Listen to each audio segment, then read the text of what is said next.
Ladies and gentlemen, good day and welcome to the Q1 FY24 earnings conference call of Suzlon Energy Limited, hosted by ICICI Securities. During this call, the company management may make certain statements which reflect their outlook for the future or which could be construed as forward-looking statements. These statements are based on management's current expectations and are associated with uncertainties and risks as fully detailed in the company's annual report, which may cause the actual results to differ. Hence, these statements must be reviewed in conjunction with the risks that the company faces. Thank you. As a reminder, all participant lines will be in the listen-only mode, and there will be an opportunity for you to ask questions after the presentation concludes. Should you need assistance during the conference call, please signal an operator by pressing star then 0 on your touchtone phone. Please note that this conference is being recorded. I now hand the conference over to Mr. Ashwani Sharma from ICICI Securities. Thank you, and over to you, sir. Yeah, thank you, Michelle. Good afternoon, everyone. On behalf of ICICI Securities, we welcome you to the Q1 FY24 earnings call of Suzlon Energy Limited. We have with us the top management of the company, being represented by Mr. J.P. Chalsani, Group CEO, and Mr. Himanshu Mody, Group CFO. I hand over the call now to the management for their opening remarks, post which we'll open the floor for Q&A. Thank you, and over to you, sir. Thank you, Ashwani. Good afternoon to each one of you for joining our FY24 quarter 1 earnings call.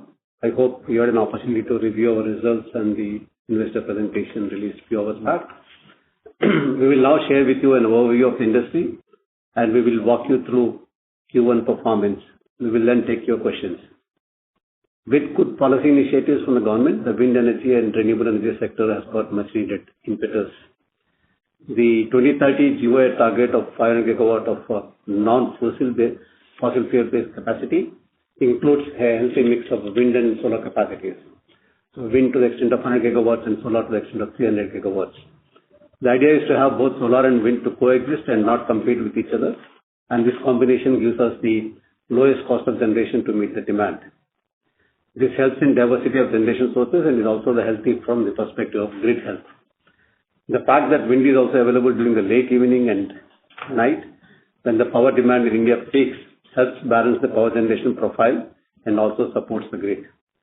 Initiatives like discontinuation of e-reverse auction for wind, new regime being on single stage through envelope closed bids basis, is expected to lead to a better tariff discovery. There will also be a pooling of tariff for different states, which will reduce the average cost of procurement of power.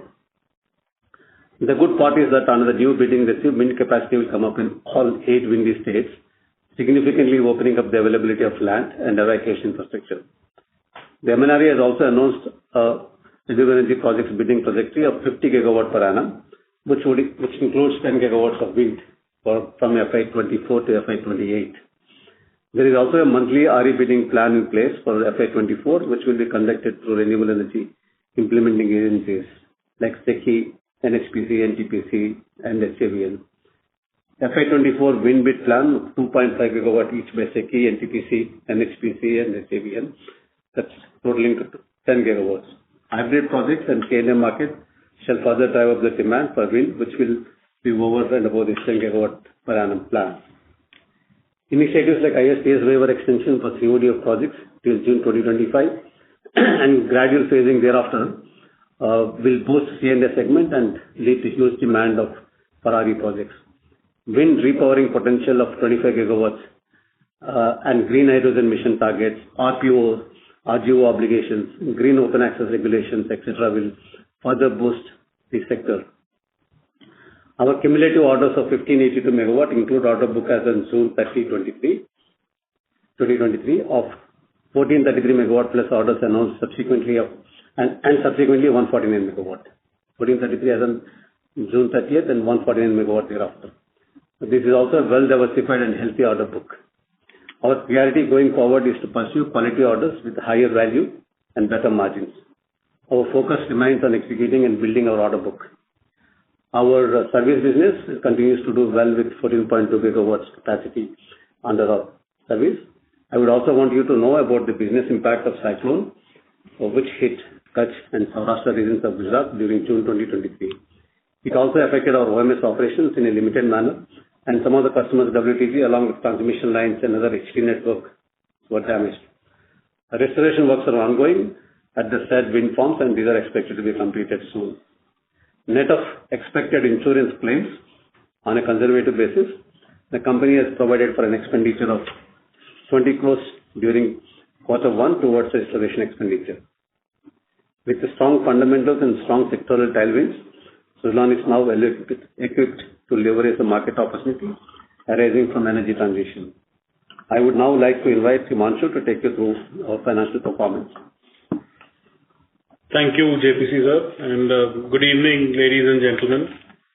I would be using slide numbers 17 to 23 of our investor presentation, which has been uploaded on our website as the reference point for my discussion during this presentation.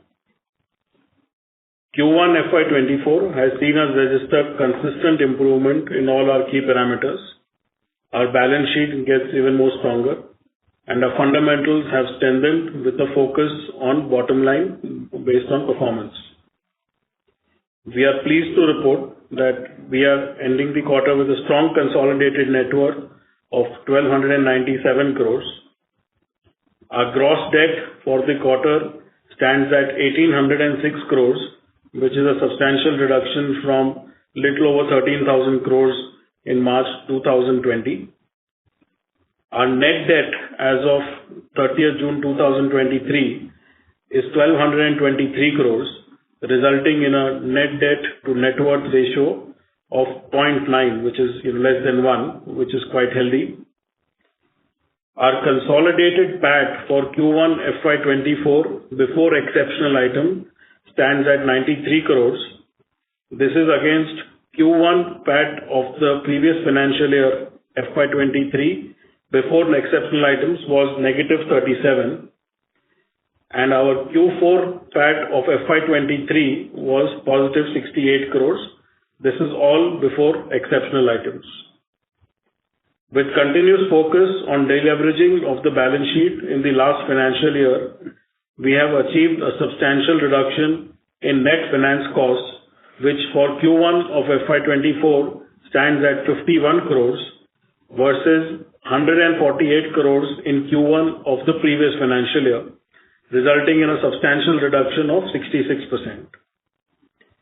Being in the capital goods segment, it is important to look at the annual performance from the company rather than quarterly, because in our case, quarterly performances vary cyclically due to mix of orders that we are able to deliver, climatic conditions allowing us right of way for implementation of projects, installation and balance of plant activity, as a result of which typically in the first half of any financial year, we're able to deliver about 30 to 35%, whereas H2 is the balance. The economy being on the strong footing, and as JPC sir said, sectoral tailwinds being even more stronger for a renewed focus on renewable energy, it all augurs well for Suzlon at this time. With that, I'd like to conclude my presentation, and we can now open the floor for any Q&A that the callers may have. Thank you. Thank you very much, sir. We will now begin the question and answer session. Anyone who wishes to ask a question may press star and 1 on their touchtone telephone. If you wish to remove yourself from the question queue, you may press star and 2. Participants are requested to use handsets while asking a question.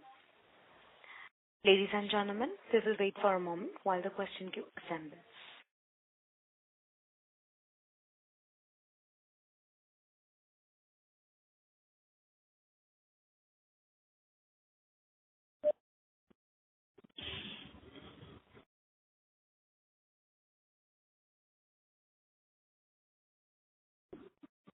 We have the first question from the line of Abhineet Anand from Emkay Global Financial Services. Please go ahead. Yeah, thanks for the opportunity. The first thing is on the standalone margin. If I see there has been a strong uptick on the gross margin side, whether we see QoQ or YY. If you can just explain whether it is because of some good orders, product mix, or how is it? So, hi, Abhineet, Himanshu here. So, as I said in my opening remarks, I urge everyone to look at our overall annual performance rather than quarterly performance. Yes, you are right. There is an uptick in the Q1 margins at the contribution level. That is not necessarily representative of the margins that we may see for the next few quarters. So I would say that, the margins that we saw in FY23 for the full year should be the benchmark or basis of what you assume for FY24. Of course, the endeavor at the management is to keep improving on those margins, and with improved supply chain, inventory levels, and increased focus on working capital, we are confident that we'll be able to improve our margins from FY23 onwards. But having said that, you should not assume the Q1 FY24 as the benchmark. Okay. Secondly, sir, this 20 crore impact because of the cycling largely factor the OMS margin, I'm assuming, right? That's correct, yes. Okay. So, I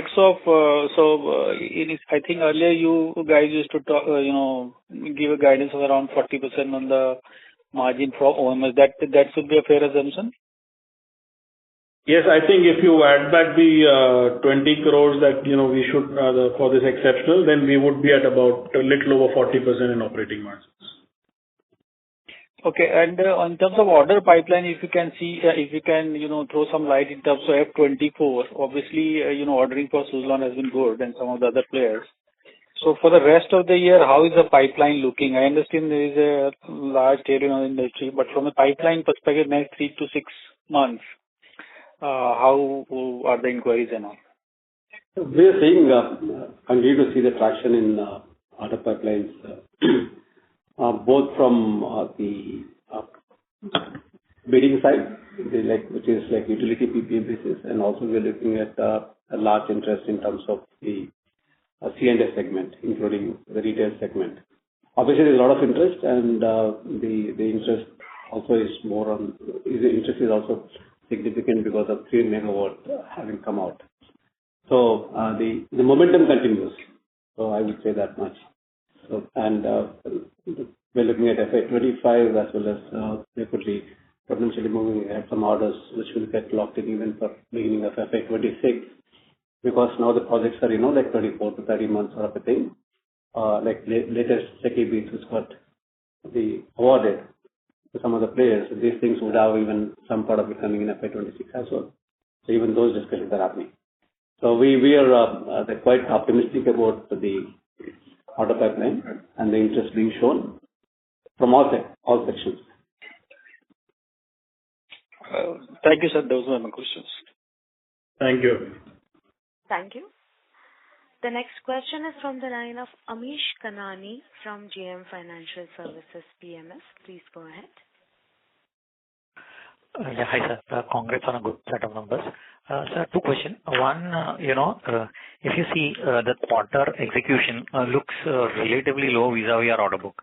So if you can explain, what are the challenges on the ground for execution and/or, I understand you said first half will be, 30-35% of the overall. But, with the situation the way it is, why should we execute so low when our order book is so high? So if you can give us some sense on the execution side. And second question, sir, is with this 3 megawatt order and also our orders being, a mix of EPC versus non-EPC. If you can give us some sense of, whether our execution can be much faster in the second half of this year. And, what are the kind of, maybe directionally, if not exact numbers, what are the margin differences at the gross margin level on the WTG side for, the 3 megawatt versus non-3 megawatt and, say, EPC versus non-EPC. If you can give us some color, that will be really helpful. Thanks. Long list, I must say. On the execution side, I'm assuming when you call about execution, you're talking about supply, you're not talking about the commissioning. Because commissioning we did was 283 megawatt, which is significant. It's 25% of the market, what they've done in quarter one. And is it, I'm assuming you're talking about supply, not about the commissioning. Am I right? Yeah, sir. 135 megawatt is what I think we are seeing. Versus our outstanding order book. There are two factors. The order book looks quite healthy, but if you see our the presentation as well, the slide 50% of it is for 3 megawatt orders. Okay, the supply of which will start in the quarter 4 of this year. Sure. And as far as the 2.1 megawatts are concerned, the supplies will depend upon when did you get orders. So the orders what have been issued, and there the dispatch schedule comes from quarter 2 and quarter 3 and quarter 4. So normally while you have an order, the site has to be ready, and they should be ready to accept the turbines. And when you receive the order, from that angle is what the schedule happens. So most of this will come in Q3 and Q4, and Q4 gets added up because of 3 megawatt also starts coming in. Okay. Also, you must keep in mind, as I said, the climatic conditions, especially during fag end of Q1 and early Q2 create certain implementation hurdles on right of way, as a result of which H1 is, the sort of sales is more skewed towards H2.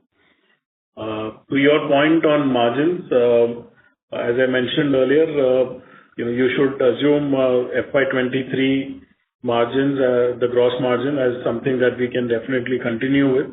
Whether we'd be able to better that or not would be only time will tell, with more sort of inventory and working capital and supply chain getting streamlined. But that is the base case that you should assume. Yeah, and your comparison of 3 megawatts and 2.1 megawatts from the margins perspective, obviously 2.1 megawatt is an established product where you did the cost out and everything. 3 megawatt is coming now. In 3 megawatt, not the turbine, mainly the BOP cost comes down. So therefore, you take advantage of that, and then maybe you can increase your pricing. So therefore, let's wait and see how the market plays, and it depends upon both internal factors of cost out, the initial rollout versus as we keep increasing the volumes, and the BOP cost reduction for the IPPs. Sure. Sir, and about EPC versus non-EPC? Yeah, right. Today it's like 2/3 EPC and 1/3 of sort of a non-EPC type of a thing, but it's changing with some few new orders coming. I expect that it would remain as a 50-50 or 60-40 in terms of EPC and it's like it is not just the EPC and non-EPC, and we have categories like supply cum supervision alone. I know there's nothing called this thing. Some places we have supply and installation. Some places we have supply plus foundation plus installation, which everything connected with turbine. So there are different types of contracts are coming in now. And EPC is a pure EPC where we take the total, but not the turnkey. We have a different contracts for supply, POP, land, and etc. And each contract doesn't talk to other one, so that we get that we don't have that cross contract LDs coming on. Sure, sir. I have a few more, but I'll get back to the queue. Thanks. Thank you. The next question is from the line of Dhaval from Giri Capital. Please go ahead. Yeah, hello. Yeah, please go ahead. Yes, sir. So my question is, what execution are we targeting for FY24? Your guidance it depends upon what is your estimate for the country. So our guidance has always been, we would be reaching around 30%, 25 to 30% of the total country capacity addition. That's what we did in quarter one. If you see our numbers, that we are about 25% of the total capacity addition happened in the Q1. And we expect to maintain that 25 to 30% as our market share in terms of commissioning. Okay. And given this current excessive rains and this flooding situation at a couple of places, is it causing any hindrance in our execution and in just our overall operations of the company? It is in terms of we have clients in that area, over where they are supposed to do the balance of plant and all the work, and we just do the supply and direction. We have done the erection, but we are unable to commission because the balance of plants are not ready and other things are not ready. And some places where the erection is still balanced, the crane movement is getting impacted. There is some impact, definitely in Gujarat, but most of those projects are not most. None of them projects are actually EPC contracts. They're more of a supply cum erection or supply cum supervision. But commissioning is impacted, definitely. Otherwise, we could have done more than what we did in quarter one. Interesting. Because in FY23, we executed 664 megawatt, and now versus that we have a very healthy order book. Still, our Q1 numbers are not very exciting compared to the last year. So that was I just wanted to understand in terms of the profitability, what is it? Where are we? Why are we lower than the last year in the top line and also the margins? Yeah, I answered the previous question. The overall order book is definitely one reference point. And if you look at overall order book, 50% of that is 3 megawatt orders, which the supply would start from quarter 4. So suddenly you will see the more quantity coming in because that's a 3 megawatt versus 2 megawatt. So therefore, 10 turbines is supply 20 megawatt versus 30 megawatt. But that supply happens, those orders are there. 50% of our order book is for that capacity. But the supply of that would commence in quarter 4. So therefore, you will see the surge coming there. And second, as far as the 2 megawatt is concerned, while orders are there, as I said sometime back, it also depends upon when did we receive the order and what is the dispatch clearances we get from the clients, because many of these things are, in their scope. And some places, the evacuation substation of power grid is getting delayed, so they want to readjust the timelines. So therefore, as we monitor that, not just the numbers, the capacity also, you've seen it earlier as well. You can't really look at quarter by quarter and then say that this is what is going to be the annual performance. There will be a number of factors. Okay. So if I were to understand this 3 megawatt more clearly, so 50% of order book is 3 megawatt, and assume we do say maybe 800 megawatt of execution for the current year, for example. So 50% of that will happen in fourth quarter. Does it mean that? No. Out of the existing order book, 50% is for 3 megawatt. Correct. Okay? So we are not saying therefore 800, the assumption, I'm just quoting your number. Yes. So 800, if we take it, 50% of that will be 3 megawatt. No, we're not saying that. So these two are two different things. The 3 megawatt supply will commence in quarter 4. So therefore the volumes will significantly increase in quarter 4 because that's where it is coming in. Till then, we'll keep supplying 2 megawatts, but the ratio will not be 50-50 for this year. Order book is 50-50, but the ratio of 2 megawatt and 3 megawatt won't be 50-50 this year. 2 megawatt will be more and 3 megawatt will be less. Correct. So a lot of it, 3 megawatt will be executed in Q4 this year, then Q1, Q2 of next year. Yeah, and then FY25. And 25, yeah. So just to add, also to give you another factoid, so if you see FY22, the total deliveries in FY22 was 808 megawatts, and those were all 2 megawatt turbines. Now in Q1 of FY22, we did 116 megawatts of deliveries. I just leave those two data points to address your concerns. Understood. Okay. And so technically, the yield for the customer is higher, and also for us, the profitability should be little higher in 3 megawatt turbine. So then your profitability also should be much better in 25 compared to 24. Let's see when we come 25. Obviously, we will have these earning calls. We'll keep seeing the results. We'll keep discussing. Okay. Thank you, sir. Yeah. Thank you. Ladies and gentlemen, in order to ensure that the management will be able to address questions from all participants in the conference, please limit your questions to 2 per participant. Should you have a follow-up question, please rejoin the queue. Thank you. The next question is from the line of Deepak Poddar from Sapphire Capital. Please go ahead. Hello. Yeah, please go ahead. We can hear you. Yeah, thank you very much, sir, for taking my questions. So just I wanted to understand first up, so what sort of capacity addition at the industry level we are looking at maybe this year? Any sort of benchmark we have? This is anybody's guess. So anything towards the north of 4 gigawatts. So between Come again, north of? 4 gigawatts, and then up to 5 gigawatts is what is the estimate.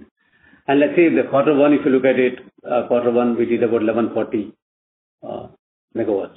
So 1140 was the addition in the first quarter, right? And for the entire year, I could not get the number, sir. No, it is between anywhere between 4 to 5 gigawatts. Let's say 4.5 to 5. 4,000 to 5,000 megawatt, round about that. And megawatts, not gigawatts. Yeah. So it is gigawatts, but it is megawatt. Around 25 to 30% is the market share that we are looking at. So ideally, from 1,000 to 1,200 is the range that we might look at, right? I mean, ideally. It's a simple calculation for your assumption. We gave you both. Understood. And sir, do we see any risk that the 3 megawatt which is expected to start from fourth quarter, it might spill into FY25 itself and nothing comes in FY24? No, we don't see anything because this is already type test certificate has come from the third party, and it's already lodged for the RLMM listing. Listing is also expected to come in this quarter. So then we're fully geared up from the manufacturing point of it. I don't think we see any problem in terms of rolling out. Understood this part. And the clarification, you mentioned that FY23 should be the benchmark margin from FY24. So you're talking about the gross margins here or the EBITDA margins? No, we're talking about the gross margins. We are talking about. And so my final question is on your threshold margin. I mean, whenever we take any kind of orders, so what is the minimum threshold margins at the EBITDA level that we look at? I don't think it varies. You can't really answer simply by saying that, order to order out. It depends upon number of things. Is it, we're just taking supply or we're taking supply supervision, whatever risk we're taking it, which state it is. There are a number of other factors and which time of our production cycle it comes. It's not possible to say that, each order what margins are required. There are a number of variables coming into picture. And let me just clarify because, we've said this on a few occasions in this call. So when I say FY23 as a benchmark, that is for standalone contribution margins, not for the consolidated. Standalone, right? Yes. Fair enough. I understood. Yeah, that's it from my side, sir. Thank you. All the very best. Thank you. The next question is from the line of Nikhil Abhyankar from ICICI Securities. Please go ahead. Good afternoon, sir, and thanks for the opportunity. And good afternoon. Sir, my first question is regarding, can you just brief us about the idea behind the fundraise that you have just announced? Because we have significantly reduced our debt in the last 3 years. So what is the rationale behind this fundraising now? So the thought process essentially is, of course, as you know, there's gross debt of about 1,800 crores, and there are certain, capex requirements plus, to ease out the working capital. Of course, there are certain covenants that, there are there from a lender perspective. So, when a lender looks at, growth of a company, that will be very different from how an equity investor looks at. So long as, that debt continues in the company at these levels, we would be tied to those covenants. Now, the optionality before the company management is very simple, that we continue on a status quo basis, which is, no need to do any fundraise, keep performing whatever working capital we are able to generate, keep delivering basis that we will still have a decent market share. But if we need to sort of have a good chance in getting, market share which is in excess of 30% as we go forward, I mean, not so much for FY24, but FY25, FY26 onwards, then it probably makes sense for us to look at some kind of an issuance that we are thinking of, which enables us to make the balance sheet debt light or near debt free, and also releases some cash for working capital and CapEx needs of the company over the next few quarters. So that is the intention of the management. Of course, the size and type of issuance we'll decide in the next few weeks, and based on that, as and when we make any progress or development, we will come back to you. Understood. So the entire fundraising will be used for debt reduction, the current debt? Well, it depends on the size of the issuance. As you know, we've taken a enabling approval from the board of a fundraise of up to 2,000 crores, and that is currently in pending shareholder approval. So whether we do up to 2,000 means we could theoretically do full 2,000, or we could do less. That is something we will be deciding, as I said, over the next few weeks, and we'll come back to the markets accordingly. Sure. So, and the final question regarding the CNI segment. So what is the kind of response we are getting from the industry, and which segments of the industry are really interested in this right now? Yeah, right now, between C&I and retail put together, whatever you call it, both are C&I, is our order book is more than 50. I think 50-55% is coming from that segment. Mm-hmm. The C&I segment is predominantly, one is smaller segment where, 25, 30, 50 megawatts. But there's a bigger segment of large industries where they have a captive requirement, which today is happening on fossil fuels. They want to replace that with renewables.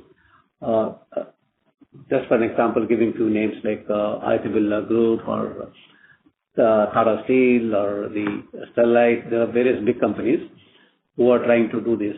And my assumption is that this would further, in the next few years, not immediately, further go up, because once the hydrogen picks up. Okay? But that's few years away anyway, we all know. But once this initial C&I segment of replacing the existing captive capacity with renewable gets fulfilled, let's say next couple of years, where you will see a significant uptick in terms of demand, I think the hydrogen would pick up by then. So, renewable energy for hydrogen, that again would be more or less like a C&I segment. Understood, sir. That's all from my side, and all the best. Thank you. Thank you. The next question is from the line of Vikram Sharma from Niveshaay Investment Advisors. Please go ahead. Hi, sir. Thank you for the opportunity. So first question, we claim 90 lakhs per megawatt around. Mr. Sharma, your audio is not clear. May we request you to use your handset to ask the question, please?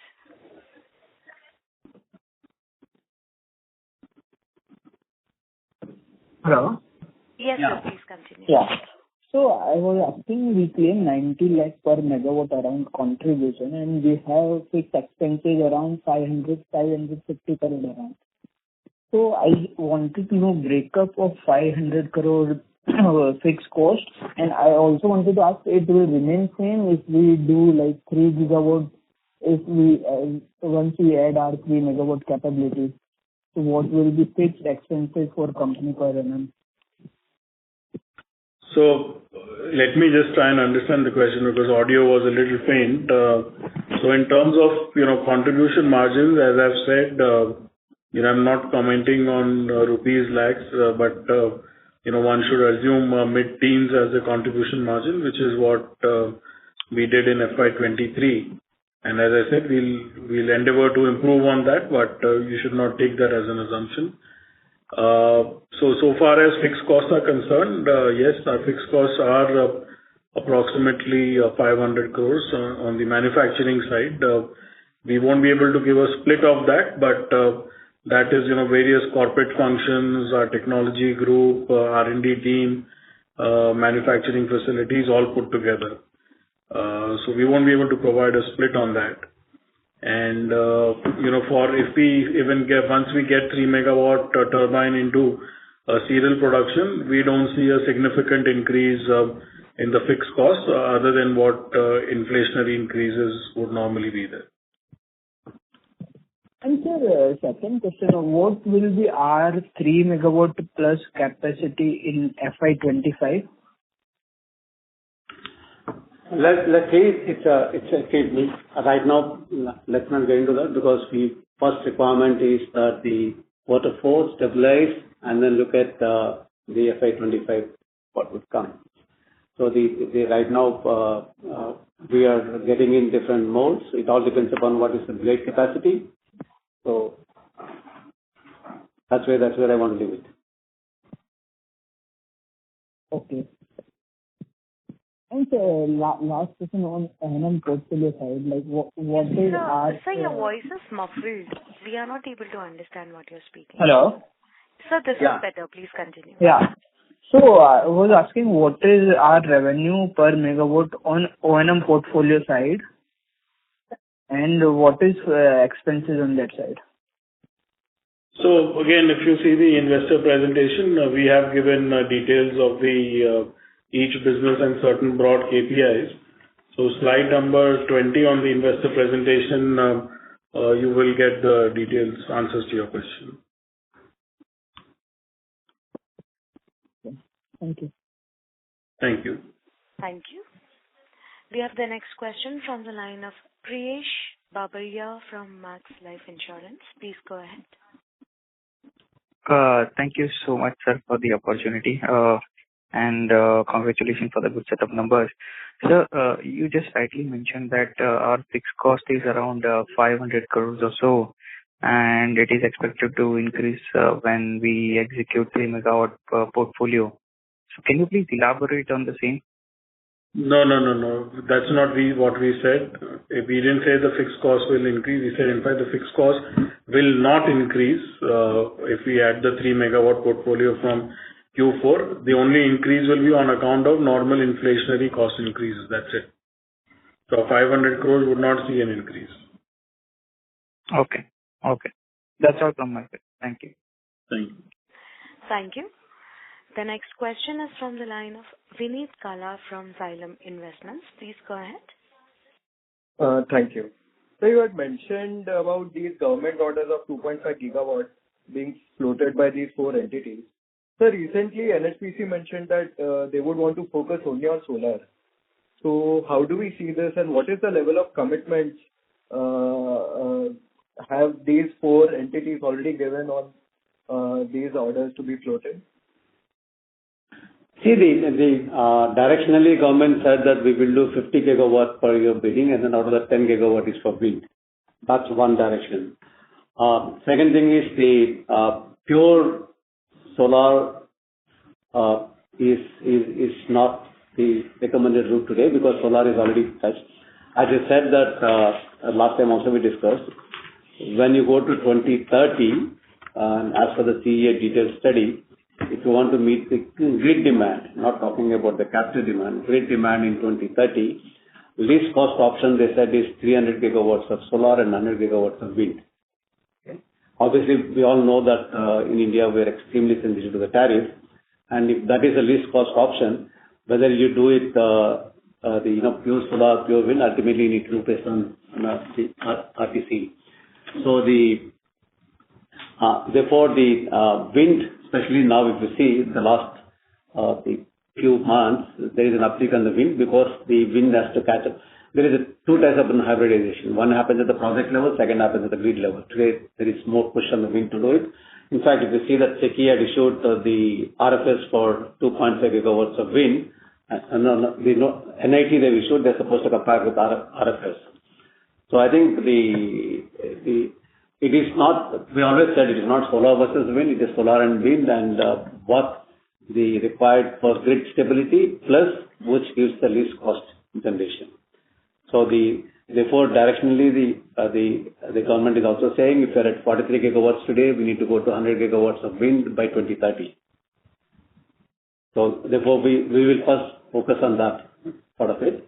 So if somebody is coming up with pure solar, so be it, but ultimately at the end of the day, this will meet the global study of 300 gigawatts of solar and 100 gigawatts of wind. Who does pure solar, who does pure wind is not an issue, but I think directionally this is where we're going to go.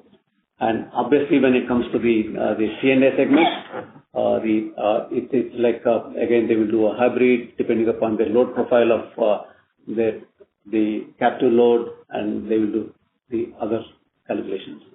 And also, if you see the profile of wind in terms of the demand versus the profile of solar is different. The together is good. And if you look at pure wind-wise, that wind gives a better profile at the time of grid demand. Okay. So like all of this put together and given our conversations with the OEMs, from 4 gigawatts of installations this year, how do we see next couple of years panning out, given that, these 10 gigawatts worth of orders only from government and then you have CNI segment? So how do we see, basically the installations going from the current levels? Yeah, see, the thing what happens is that the 10 gigawatts of order, then fructification of order into a reality, because you're seeing even earlier orders, there's always a lag, how much awarded, how much commissioned, we all know the numbers. Okay. We should take these 10 gigawatts, we should take C&I, then at the end of it, all this put together, this X megawatts is what going to get, sort of fructifying in a year.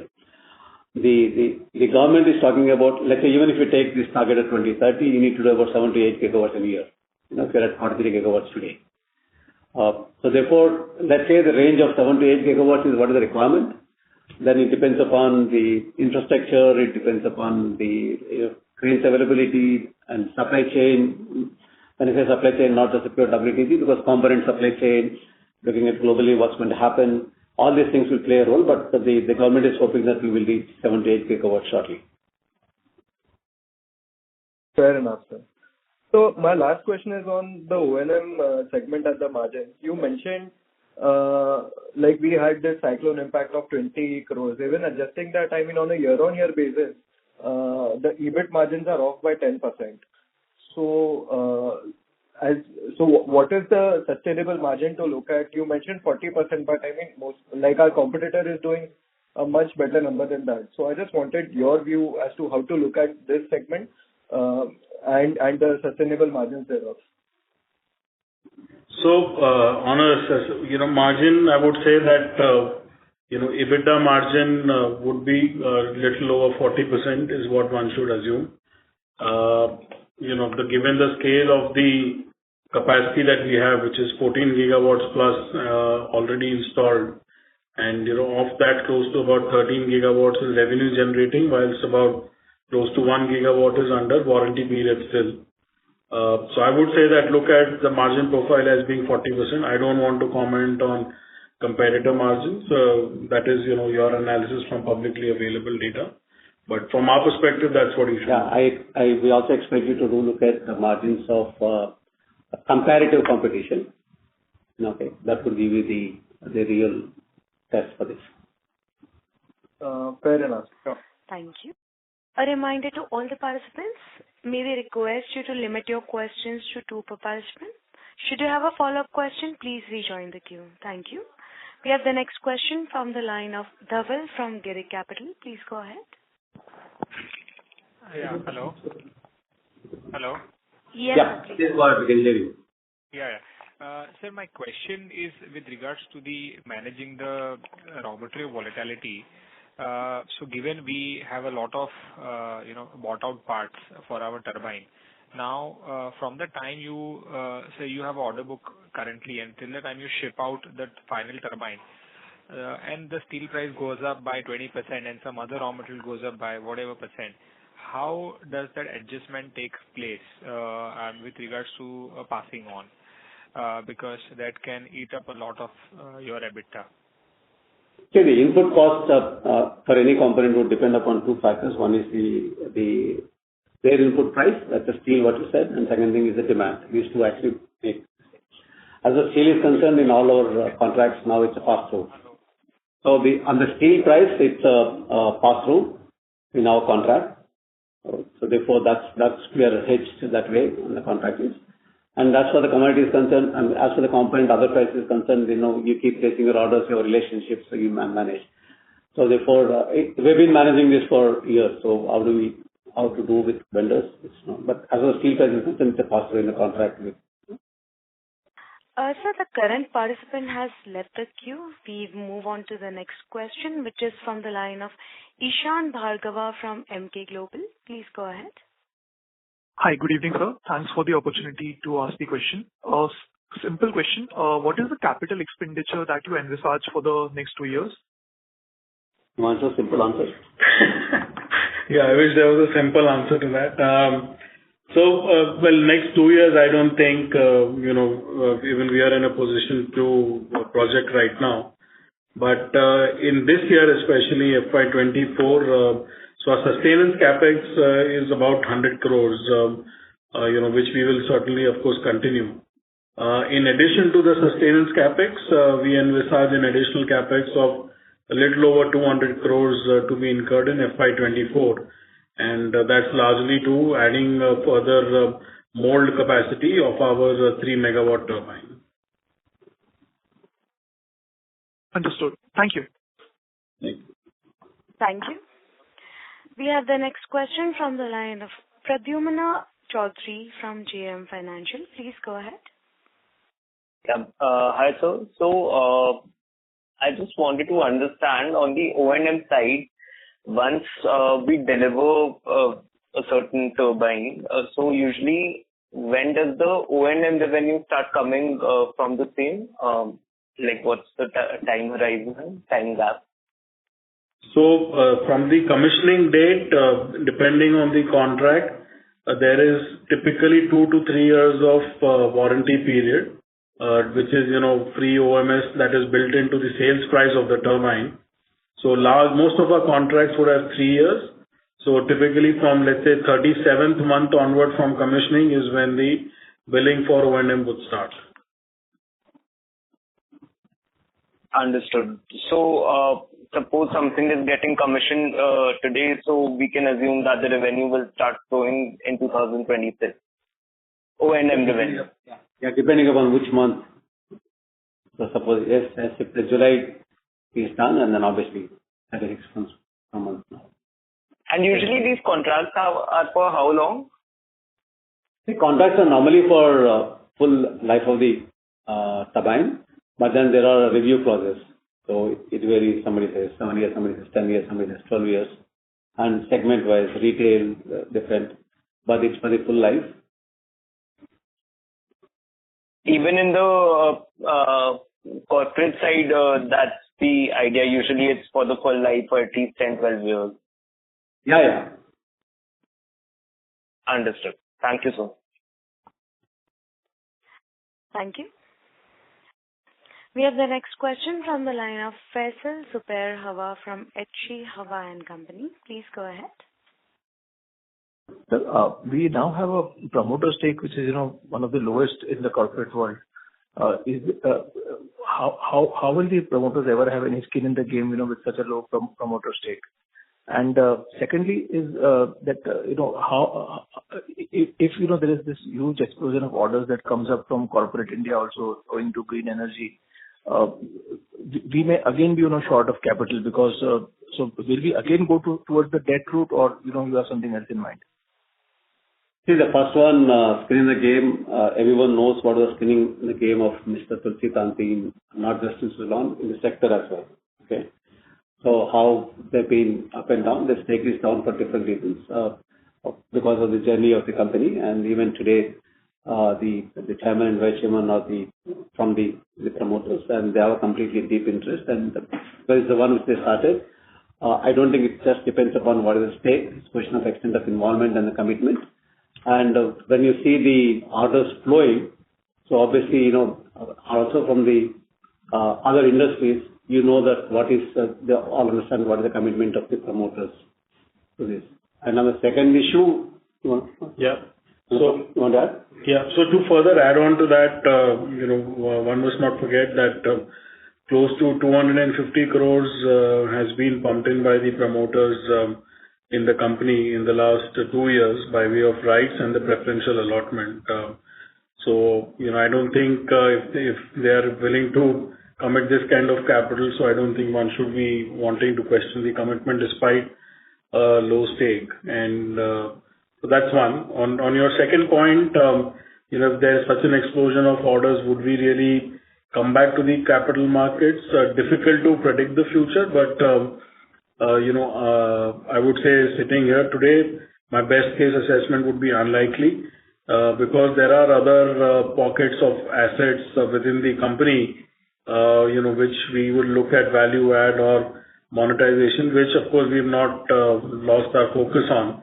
That is something will take precedence should such a capital raise be required in the future. So what kind of capital would these assets be able to raise? And you feel that these assets would get a better price if there is an explosion of orders? Very difficult to say. I mean, what kind of capital raise? Definitely, I cannot answer your question. To your second point, logically, the answer is yes. I mean, if there are such tailwinds, then of course the answer is yes. But the first one, very difficult to answer. Okay, thank you.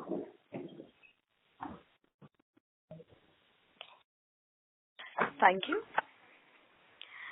We have the next question from the line of Rohit Bahirwani from Vijit Global Securities Private Limited. Please go ahead. Yeah, thank you for giving me the opportunity. So can you please provide the value of orders in megawatt that you need to complete in the next 3 quarters, that is before 31st March 24? No, see, we said that 1582 megawatts is the order book as on today, open order book, and we've already done 135 megawatts in the quarter 1. So and we also said that the more than 50% of this is for the next year, the balance is for this year. So we won't be able to give a guidance of how much we will do it, but you will be able to work out approximately what it would be. So you are saying more than 50% order book is for the next year and less than 50% is for this year. Am I right? 50% is for next year, 50% is for this year. Okay. So my second question is, though the WTG revenues are down, volumes are down, but the realization seem to have improved, which is around 6 CR per megawatt. So can we expect this to continue in future as well? Is this realization sustainable in future? So I think the realization, again, I again said what I said in the opening remarks, that one should look at on a annual basis. The realization may have inched up slightly in Q1, but maybe other than small fluctuations, we should be able to get close to those realizations. And of course, it also depends on the order mix of EPC, non-EPC. But all of that remaining same, realization should not waver much. Okay. And my last question is, why has there been a decline in O&M PBIT if we compare both quarterly as well as on a YOY basis? So again, when we said that there has been a one-time cost of about 20 crores in the O&M business on account of the cyclone in Gujarat, that has largely led to the decline in Q1. Okay, sir. Thank you. Thank you. The next question is from the line of Suman from Rajiv Capital. Please go ahead. Hello, everyone. One of my questions has been previously answered, so I'll just ask a futuristic question. We see that offshore wind energy is starting in India. So how is Suzlon taking his view on offshore wind energy? And the second is regarding the debt fundraising. When would you be taking the approval of shareholders for postal ballot? Any idea? Thank you. Yeah, on the offshore, fine. There are talks about offshore, and obviously at some point in time it might come. Like we said earlier as well, we would be ready as and when India is going to be ready for offshore. Having said that, offshore is still a difficult proposition for India in terms of tariffs, because we are quite, as I said sometime back, we are extremely sensitive to the tariffs. The offshore abroad, like Europe, and offshore in India are different, because the incremental generation versus incremental cost is a huge difference. Incremental generation from onshore to offshore is not very high, but incremental cost is very high. So the tariffs are expected to be very high. So therefore, while we might do some experimental offshore, but it's still in our view that it's a bit away for offshore. But having said that, if it picks up, we would be ready with offshore turbines. Thanks a lot. Regarding the debt fund, firstly, to clarify, our resolution is not for a debt fundraise. So that's number one. Secondly, the postal ballot has already been dispatched about 2 weeks back to all the shareholders. So by first week of August is when we expect to receive approval from all the shareholders of the postal ballot. Yeah, great. Thanks a lot. That's all. Thank you. The next question is from the line of Dhaval from Giri Capital. Please go ahead. Yeah. Hello? Hi, go ahead. Yeah, sorry, my call got disconnected. Okay, so continuing the question on this raw material thing, sir. So if there's a sharp volatility of 15-20% kind of thing on the steel prices, so does that also hedge us in terms of our contracts for the pass on? Answer is affirmative, yes. Okay, great. So my second question is on this 20 crore hit on the O&M side. If you can quantify, because that's a very large amount, and so where was this? What is it regarding? Regarding the cyclone, like what was that loss? See, what happens in a cyclone? We had the transmission line getting collapsed, which is actually supposed to be managed by the Gujarat government agency, but the turbines are down, they spend that money, so therefore their insurance coverage is not there. And the second, what happens is number of turbines, there will be small issues like water ingress and things like that, where you spend some money, but that the turbine-wise insurance, it comes in the minimum detectable thing, so therefore the client doesn't get insurance. Wherever there's an insurance, we get it. This is net of that is what this 20 crores. Okay. And sir, one clarification I wanted on the fundraising. So this fundraising, the equity fundraising will happen in the entire in the parent company, or something can happen, the chances of happening in the O&M subsidiary also?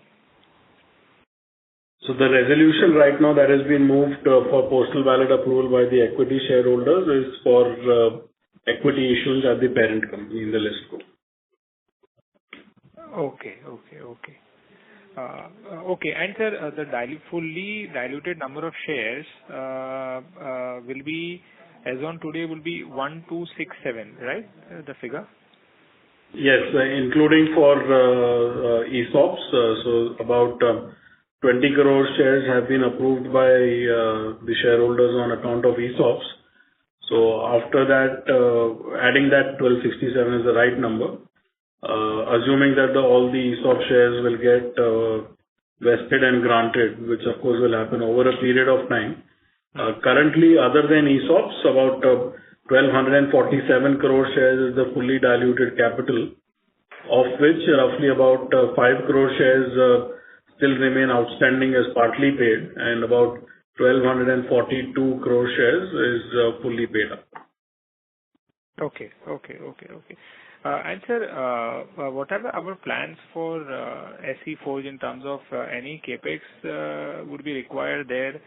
Like a kind of opportunity what we are seeing, how are we placed there? Yeah, we expect a significant opportunities for SE Forge. There is a little capex, but which can be met from their own revenue. We don't need to raise any separate capex. In SE Forge right now we're working on is like if you look at quantity, we're looking at the productivity improvement, number of castings per day and things like that. So the utilization 90. Yeah, because right now our utilization levels are very low, which is about 19-20% levels. So therefore there is significant surplus capacity available both in forging as well as foundry. We don't need the capex. Plus also there is possibility of some operations outsourcing. Our focus is now on SE Forge to see that how do we actually capture the market much more. We are just about 2% of the total wind market globally. So we can supply to global wind players. So we're quite the focused on SE Forge now. Okay. So that's 19-20% as of quarter one revenue. As per quarter one revenue is the utilization level. Yeah, that's been the range for quite some time, not just the quarter one. Okay. Okay, thank you. Thank you. We have the next question from the line of Priyansh, an individual investor.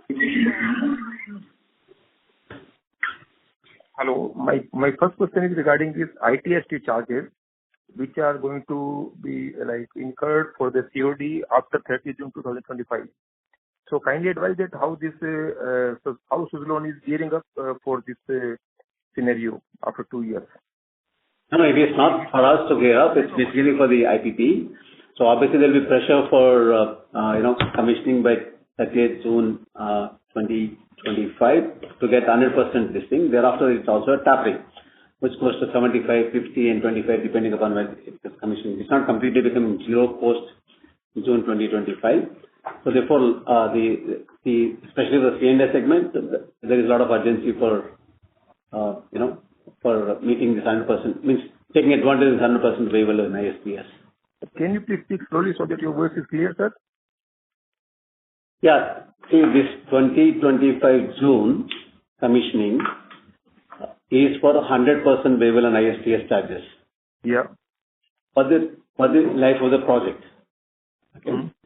And it is not 1 and 0 after that. It tapers down to 75%, 50%, and 25%. Yeah. So as we move ahead. Okay. Yeah. Yeah. Like it becomes 25% charges, then 50% charges, then 75% charges. Yeah. Having said that, because the sunset clause for 100% is June 2025, there will be more pressure. There will be more orders, more pressure for commissioning the projects before that time, especially in the C&I segment. No, that is totally understandable and that's totally implied. But the question is that do we have this pass-on clause? Suppose, for example, whatever order now we are receiving, so everything may not be commissioned. Or suppose the order will be receiving after 6 months. So definitely it will stretch to the next beyond June 25 also. So do we have this clause like VAT, for example, GST, will we be able to pass on to the customer or not? No. We have a contractual schedule, and as far as we are concerned, we have nothing to do with ISTS charges. So we need to deliver as per the contractual schedule, and we don't take any liability with respect to the ISTS charges being. There could be different reasons the project gets delayed. So we don't take any responsibility for ISTS charges. One thing is what I'm saying, sir. Suppose if you are getting some order, for example, in the September 24, for example. So definitely it will be commissioned beyond June 25. So my question is that whatever we will commission beyond June 25, the ITST will be recovered from the client or not? That's my question. So we will have to pay for sir, please understand our business model is to supply turbines to customers who are availing these ISTS benefits. So when the customer is placing an order to us, as per our delivery and commissioning schedule, we have to deliver and commission the turbine by a certain date. Now, in your example, if we get an order by September 24 and the order says that we have to deliver and commission the turbine by, let's say, March 25, then we have to do that. There is no question. If we agree to that schedule. If we agree to that schedule. And whether he is able to avail ISTS benefit or not is his problem, not ours. So means it's not a charge to us? No, it is not. Okay. So my suggestion would be you connect offline with our IR team, they'll explain this to you. Okay. Because it will require some detailed explanation. No problem. Number 2, sir, regarding this, our standalone financials.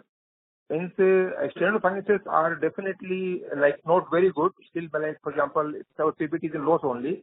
Whereas our consolidated in profit, for example.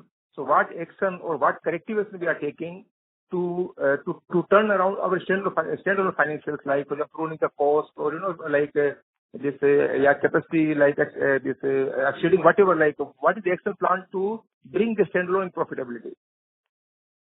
So we are working towards that. So we will of course keep coming back quarter on quarter, and I would urge that because yes, there are 3 different subsidiaries, or rather 2 active subsidiaries that are adding to the consolidated profitability, and all businesses are very closely connected with each other. We urge you to look at the consolidated numbers. So far as standalone legal entity profitability is concerned, hopefully with time we should get there, but very difficult for us to comment anything specific on that. No, but like, with regard to ConCall also, if you see the segment accounting, we are in almost in this almost in our like segment result, which is you can say like gross profit or is only like 5 crore only profit of, and ultimately is loss only. The profit is coming only from the O&M. So what are we doing to have the product sale, like generating profit from the product sale? And that also recently the raw material prices have also softened. So, but like this impact we are not seeing much here. So the question is that our core is the product, for example, turbine. There we are not making profit. Even in the ConCall also, the profit is coming 135 crore is coming only from the O&M only. So what are we doing for that, sir? Like, why don't we reduce this? Why don't we reduce this fixed cost? Or like, why don't we defer the ESOP? Because we are in losses, like we are doing like a little bit of profit. So I will not consider the profit considering a lot of these things.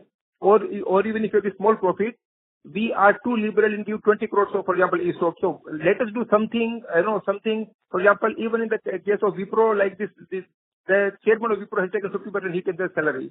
Even the CEO has taken the hit in salary. So what I'm saying, let us do something so that for 1 year, 2 year, if we reduce the cost, payroll cost, ESOP cost or the other cost, at least the company can turn around and like once it is turned around, definitely its value will be higher and then like we can definitely reward the employees also. Thank you. I think good sessions. We'll look at them. Thank you. Thank you. Ladies and gentlemen, we take that as the last question for today. I would now like to hand the conference over to the management for closing comments. Over to you.